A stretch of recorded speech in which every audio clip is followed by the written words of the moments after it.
కారం రంగు రుచితో ఉంటుంది. ఆచి మిరపపొడి అదరగొట్టే కారం రంగు రుచి.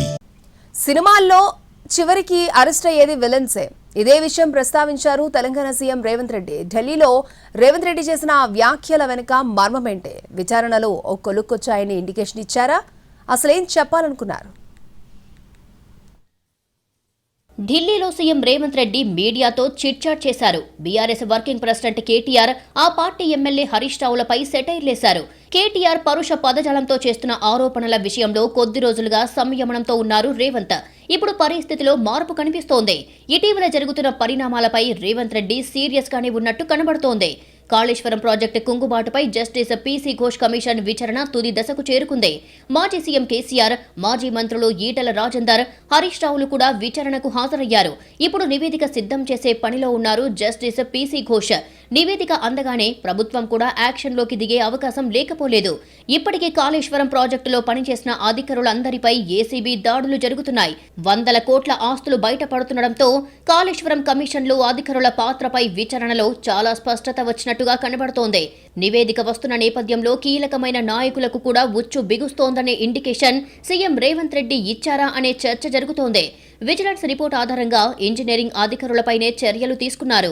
ఇప్పుడు నేతల వంతు వచ్చిందా?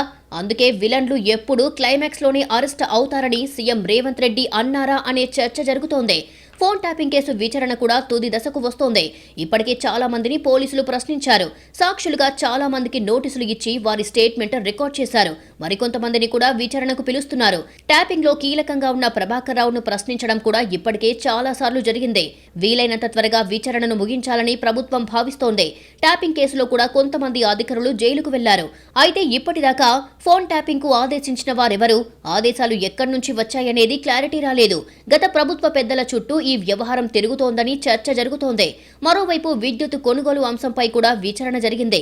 విచారణ కమిషన్ కూడా ఇప్పటికే ప్రభుత్వానికి నివేదిక అందించింది. దీనిపై ప్రభుత్వం చర్యలు మొదలు పెట్టాల్సి ఉంది. గతంలో విచారణ కమిషన్ ఇచ్చిన నివేదికను కేబినెట్ లో ప్రస్తావించారు. కాళేశ్వరం అక్రమాలు, ఫోన్ ట్యాపింగ్, విద్యుత్ కొనుగోళ్లలో అక్రమాలు, ఈ మూడిటి వెనుక ఉన్నది ఎవరు, పాత్రధారులు ఎవరు, సూత్రధారులు ఎవరు అనేది చివరికి తేలుతుంది. అందుకే విలన్లు ఆఖరిలో అరెస్ట్ అవుతారంటూ రేవంత్ రెడ్డి చెప్పారు. వీటితో పాటు ఫార్ములా ఈ కార్ రేసింగ్ కేసు కూడా విచారణ జరుగుతుంది.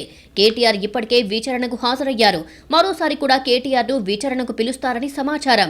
తనను అరెస్టు చేస్తారని కేటీఆర్ ఇప్పటికే చెబుతున్నారు. గత ప్రభుత్వంలో జరిగిన అవినీతిపై విచారణలు కొలిక్కి వస్తున్న నేపథ్యంలో అరెస్టులు కూడా ఉంటాయని రేవంత్ రెడ్డి ఇండికేషన్ ఇచ్చారా? విచారణలు జరుగుతున్నాయి కానీ అరెస్టులు ఉండవా అనే ప్రశ్నలకు రేవంత్ రెడ్డి సెటైరిక్ గా సమాధానం చెప్పినట్టు కనిపిస్తోంది.